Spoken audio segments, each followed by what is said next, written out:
ඊළඟ වැදගත් සාධනයක් එක තමයි ලඝු A පාදයට B කියලා ලියුවොත් අපිට ඒක කියන්න පුළුවන් ලඝු C කියලා කියන්නේ කැමැති පාදයක් දාලා ලඝු C පාදයට B වෙදීම ලඝු C පාදයට A. මේකෙත් සාධනයක් තියෙනවා. අපි මේකෙත් ගන්නවා ලඝු A පාදයට B සමානයි x කියලා.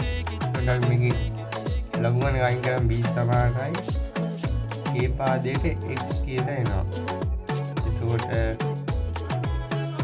මේකේ දෙපැත්තටම දාන ලඝු C පාදය කැමති පාදයක් දැක්වෙන්නේ කියලා.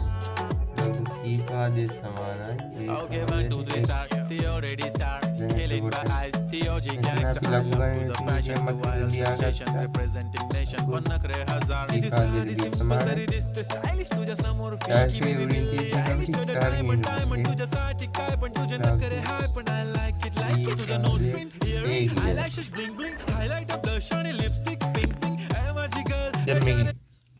X ඉස්සරහට ගත්තනේ.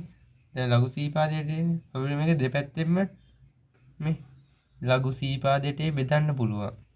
එතකොට x තනි වෙනවා එතකොට. x තනි වුණාම මෙතන ලඝු C පාදයට b. මෙතන අපි බෙදනවානේ මේ ලඝු C පාදයට a දෙපැත්තෙම.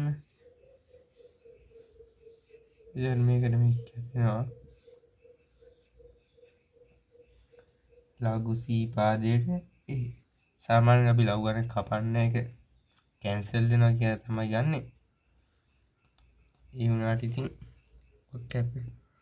එතකොට අපි ලියන්න පුළුවන් x සමානයි ලඝු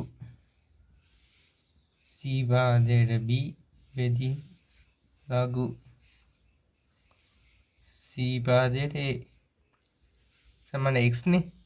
x කියන්නේ කීයද කියලා අපි ගත්තේ මුලින්ම. ලඝු a පාදයට b. එතකොට අපි ලඝු A පාදයට B සමානයි ලඝු C පාදයට B බෙදීම ලඝු C පාදයට A.